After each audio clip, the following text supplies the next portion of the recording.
Our story today is about the ticking time bomb politicians don't want you to know about. Pension systems across the world are built on false expectations. By the time you, yes, you, reach retirement age, there might not be enough money left in the pot to give you the sort of pension you thought you'd earned. Don't believe me? Well, even the World Bank admits that we're facing a massive crisis.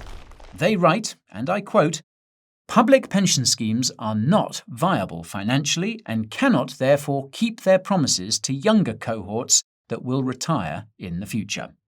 My name is Guy, and in this video I'll be lifting the veil on pension systems across the world. This story will take us from the banks of the Rhine to the California sunshine, covering everything from the origins of pensions to the story of Charles Ponzi.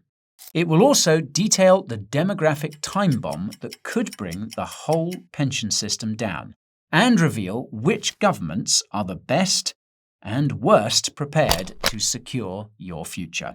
It's a beast of a topic, folks, so let's get going. Our story begins in 1889, almost 20 years after Germany's Chancellor, Otto von Bismarck, and his impressive handlebar moustache, led Prussian forces to defeat France and form the German Empire. The new and emboldened German state, now the biggest continental power in Europe, was about to implement one of the most revolutionary social policies of the era. In 1881, Germany's Emperor, or Kaiser, Wilhelm I, wrote a letter to the German Parliament at Bismarck's behest. It said, quote, "Those who are disabled from work by age and invalidity have a well-grounded claim to care from the state." Now that idea seems normal to us now, but in those days it was truly groundbreaking. By 1889, Germany had implemented an old age social insurance program, the first country in the world to do so. Looking at it now, some 130 years later, one of the most interesting aspects of the legislation is that the retirement age was set at 70 years old. That's right, 70.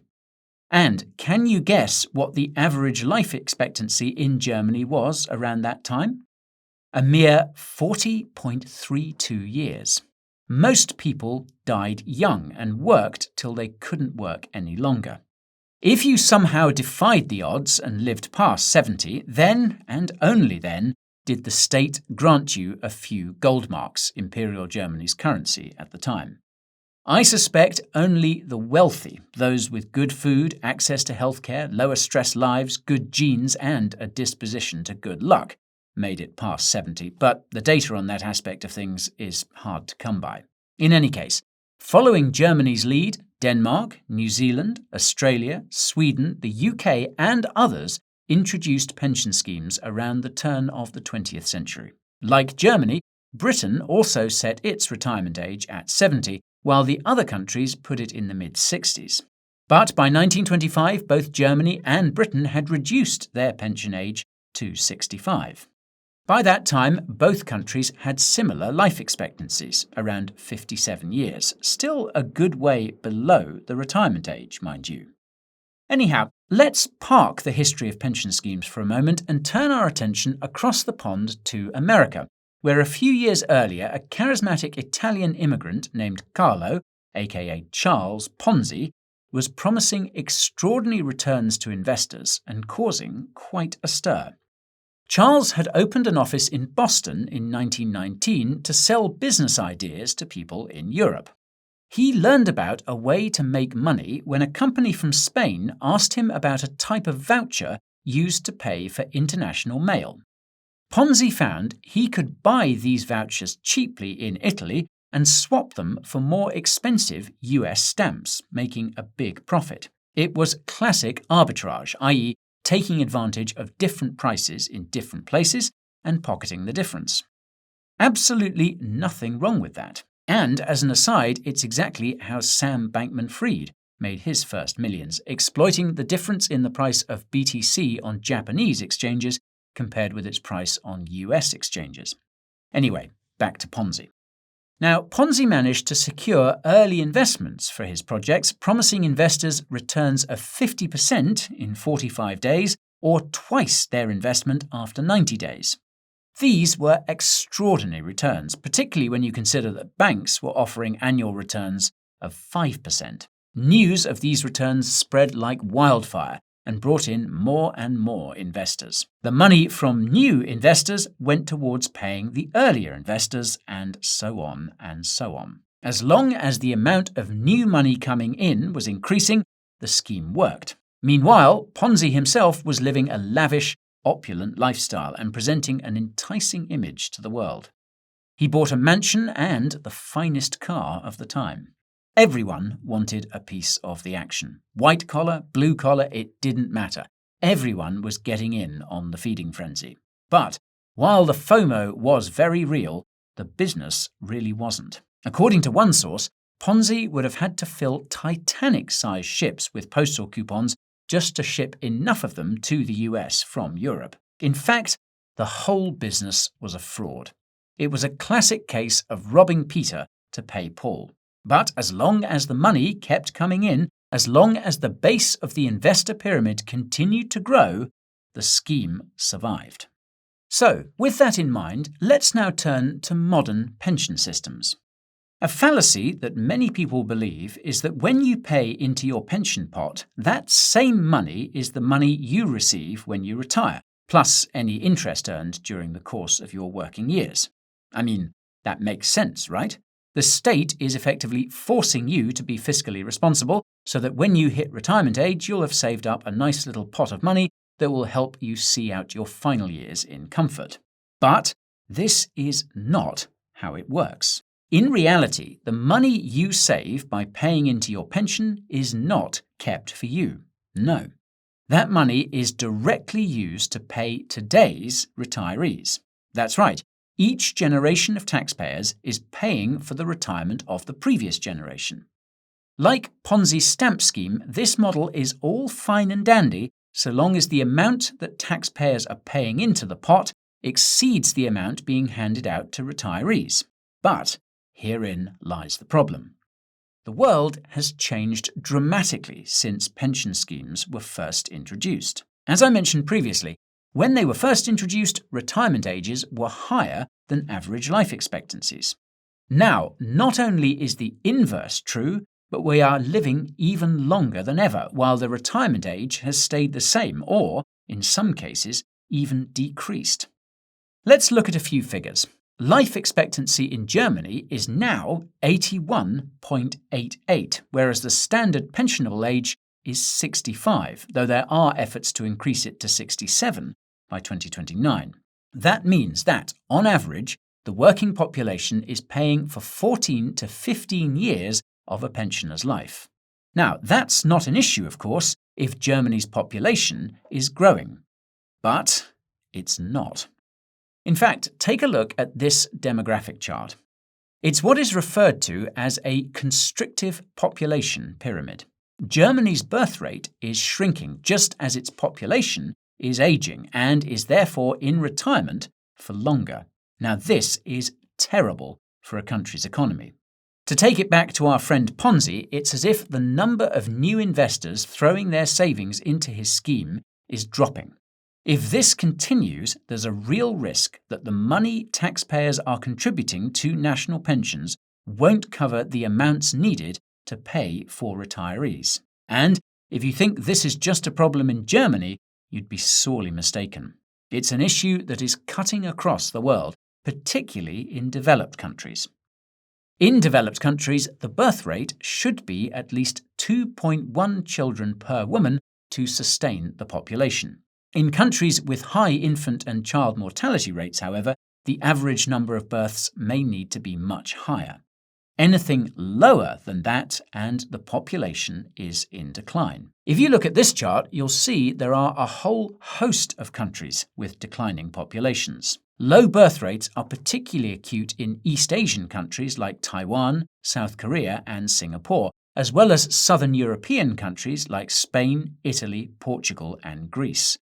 Must be something in the water. At the same time, these countries have some of the highest life expectancies in the world. As you can see from this chart, people in Japan, Italy, Singapore, and Spain tend on average to live into their mid-80s, with those in Portugal and Taiwan living just a few years less. In fact, people in these countries are so good at living long lives that many of them are featured in author Dan Buettner's new documentary series exploring the science and lifestyles behind longevity. Spoiler alert, if you want to make it past 100, eat well, move your body, maintain strong social connections, and have a sense of purpose, or ikigai, a Japanese term for sense of purpose. I should note, though, that I am not a lifestyle advisor, and this is not lifestyle advice.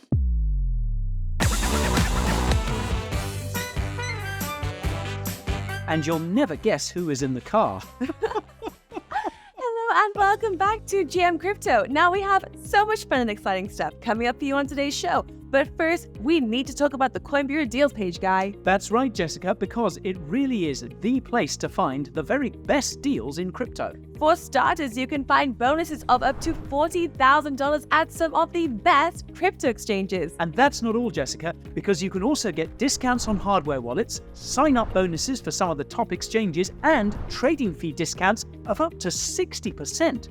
Amazing, Guy. Where can people find this deals page? Well, just head on over to coinbureau.com/deals or use the link in the description. Okay then, so you see what the issue is.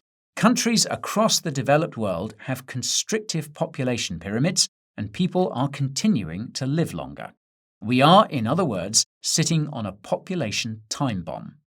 As the population ages, funding state pensions in their current form will become even more expensive. If you live in one of these countries and pay into a pension pot, you should be actively worried about what the future holds for your pension. So, what can governments do in response to this growing problem? Well, there are a few options.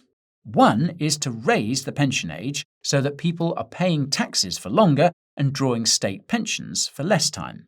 But this is a political hot potato.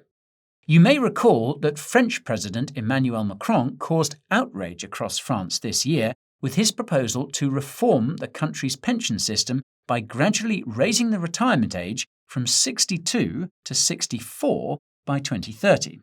Transport and energy workers, teachers, dockers, public sector workers, and many more protested across French cities, causing major disruptions. Although the law ultimately passed, Macron has paid a major political cost, with pollsters putting his popularity rating at just 28% earlier this year, down 13% since his re-election in 2022. Similarly, protests rocked France in 2020 when the government at the time raised the pensionable age from 60 to 62. Even with these two increases, though, France still has one of the lowest retirement ages in the OECD. Fun fact, the country with the lowest retirement age of all is Saudi Arabia at just 47. But I suspect even wealthy oil states like Saudi will have to raise their retirement age at some point as their natural reserves continue to deplete. In Britain, meanwhile, politicians are dealing with the problem by, well, waiting.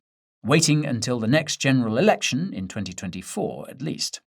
Britain's pension system has been in the firing line recently from commentators who care about these sorts of things. Although at 66, Britain's retirement age is considerably higher than France's and will be increased to 68 by 2044, those in the know say that even this is not enough. In a Financial Times piece aptly titled, quote, "Is the state pension really a Ponzi scheme?" the paper's consumer editor Claire Barrett opens with the foreboding words, quote, "By the time I celebrate my 68th birthday in the year 2045, I doubt very much that the UK state pension will exist in its current form." She goes on to criticise Britain's so-called triple lock system, which was created to ensure the state pension doesn't lose value because of inflation. The triple lock looks at three indicators: inflation, how much average pay in the UK has gone up, or a fixed rate of 2.5%. Every year, the pension rate is increased by the highest of these three amounts. Now, of course, that's great for people who are soon to retire, but while it may gain votes in the short term, as the UK's Work and Pensions Secretary has admitted, the triple lock is, quote, "not sustainable." In fact, as Claire states, quote, "As the population ages, funding the state pension in its current form will become even more expensive," before going on to rebuke politicians for not taking a tough stance on pension reform. Reading between the lines, she's lambasting the government for not making hard decisions now, but putting them off or handing them on to the next government. And this problem is compounded in many countries by the fact that, when it comes to voting in elections, the elderly are far better at turning out than the young are. So, any policies aimed at raising retirement ages or decreasing pension payouts are unlikely to be big vote winners. Elderly people, whether already retired or approaching that age, are unlikely to vote to make themselves worse off or to have to work for longer. It's a bit like asking turkeys to vote for Christmas. Anyway, as I mentioned previously, increasing the retirement age is one way of improving the situation. But there are others. You could lower the payout to pensioners. Sure, this is another hot potato. But there are some occasions where the payouts don't make any financial sense and are, in fact, implemented either on faulty assumptions or, more commonly, a way of gaining votes in the short term. This, though, increases the scale of the problem for the next generation of politicians and taxpayers. Let's use an example to illustrate this point. In California, then-Governor Gray Davis signed legislation in the year 2000 that gave state employees massive pension benefits.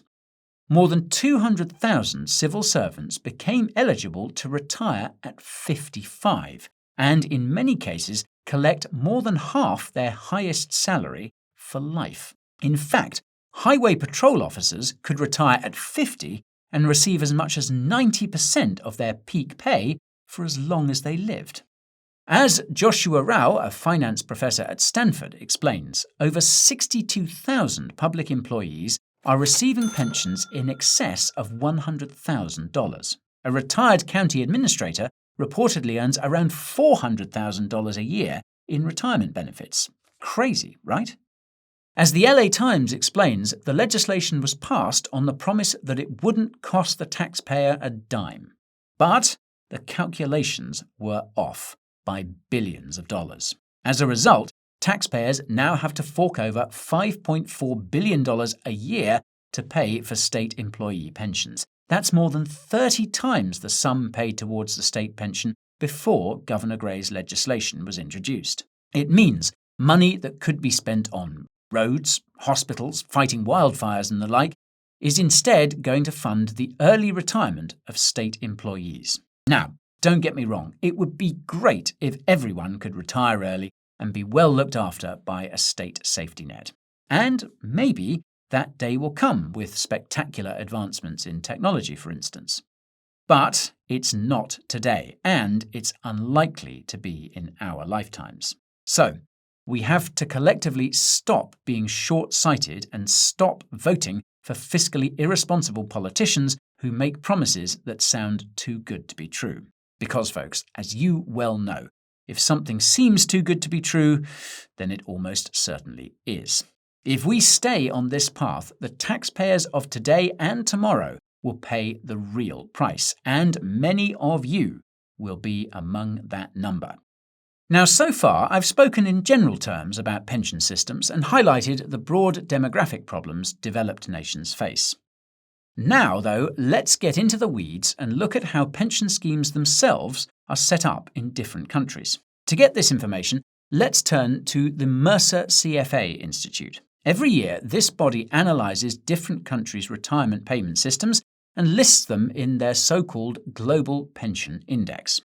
They look at 47 country systems that cover about 64% of all the people in the world and measure each system's adequacy, sustainability, and integrity against more than 50 indicators. In 2023, the Netherlands had the best system for giving people money when they retire, with Iceland and Denmark coming next. Now, for the sake of this video, we're going to zoom in on one of the three categories on which the report evaluates different pension schemes. That is sustainability, which the report defines as including, quote, factors such as the economic importance of the private pension system, its level of funding, the length of expected retirement both now and in the future, as well as a couple of other factors. As you can see from this chart, most countries score very poorly when it comes to sustainability. Spain, Italy, and Portugal, which, as you'll recall from earlier, have particularly low birth rates and some of the oldest people on the planet, score particularly poorly. Those three countries, alongside Turkey, received E grades. For context, only Spain and Italy received an E grade in 2020. Portugal and Turkey have since fallen down the rankings, which is not good news. Meanwhile, aging Japan is not much better, getting a D grade on sustainability. Now, you might be wondering how many countries received an A grade. Well, here there is some good news. In 2020, just one country scored an A, and that was Denmark. In the 2023 report, however, Denmark was joined by Iceland, Israel, and the Netherlands. So, there is some progress in this regard. But it still means that 43 countries are underperforming when it comes to the sustainability of their pension schemes. And if you're relying on a state pension, that should really worry you, particularly since inflation and rising interest rates are making the situation even worse. Gone are the days when you can rely on the state to pay you a comfortable pension in your sunset years. Today, you need to take matters into your own hands and plan for your own future. How you do so is up to you. As you know, this channel merely informs and sometimes entertains. We do not offer financial advice. Anyway, now let's go back to our friend Charles Ponzi for a second. When we left the story in 1920, he was at the height of his powers, living the sort of lavish lifestyle you might have seen Leonardo DiCaprio portray in The Great Gatsby. Sadly for Ponzi, not everyone, though, believed in his scheme. The scam began to unravel when financial analyst Clarence Barron observed that Ponzi's claimed profits would require 160 million reply coupons in circulation to cover his liabilities, while only about 27,000 actually existed. The media, especially the Boston Post, started digging deeper, exposing inconsistencies and suspicions. Amid growing media scrutiny and mounting legal pressures, investors panicked and started demanding their money back. The scheme couldn't withstand the rush of withdrawals, leading to its collapse. Ponzi was arrested in August 1920, imprisoned for several years, and ended up spending his final years in poverty and poor health before dying in a charity hospital in Rio de Janeiro in 1949. By now, you'll clearly have noticed striking similarities between the two schemes, pensions and Ponzi's. Certainly, of course, a fundamental difference between the two is that Ponzi's have criminal intent, while pension schemes are well-intended. But in other respects, they're not that different. First, much like Ponzi schemes, traditional pension systems typically rely on contributions from newer participants to pay the benefits of older ones. This structure is reminiscent of the robbing Peter to pay Paul mechanism I mentioned earlier that defines Ponzi schemes. Second, Ponzi schemes are inherently unsustainable because they require an ever-increasing number of participants to maintain payouts. Remember those demographic charts?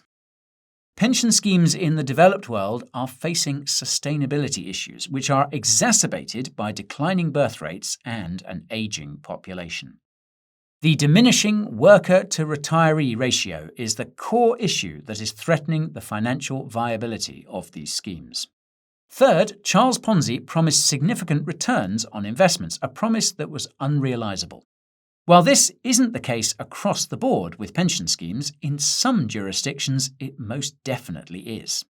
We highlighted the example from California as a particularly bad case, but California is not alone. Many pension schemes face underfunding crises and are in jeopardy of not delivering the promised benefits to retirees, drawing a parallel with the broken promises of Ponzi schemes. And finally, transparency issues abound in both realms. While Ponzi schemes are shrouded in deceit, pension schemes are often criticized for their lack of transparency, with many individuals unclear about the future value of their pensions or the health of the underlying funds. It might come as news to some of you that your government isn't keeping and growing your pension contributions for the day you retire, but has already spent them on the pensioners of today. And that's about it for today's video, folks. So, will there be any money left in the pot when you retire, or will pensions collapse like a Ponzi scheme? That's a question for you to answer in the comments below. Also, tell us how pension schemes are set up in your country, and what are you doing to save for your future? Now, if you're looking for the best crypto deals on the market, then the Coin Bureau Deals page is where you should go. It has exchange bonuses of up to $40,000, as well as trading fee discounts of up to 60% and discounts on hardware wallets too. So be sure to check that out below. I'll leave a link in the description, as well as a ton of useful resources if you want to explore the topic we covered today in further detail. And before you go, if you enjoyed this video and learned something from it, please like it, share it, and subscribe. Take care, stay smart, and think about your future.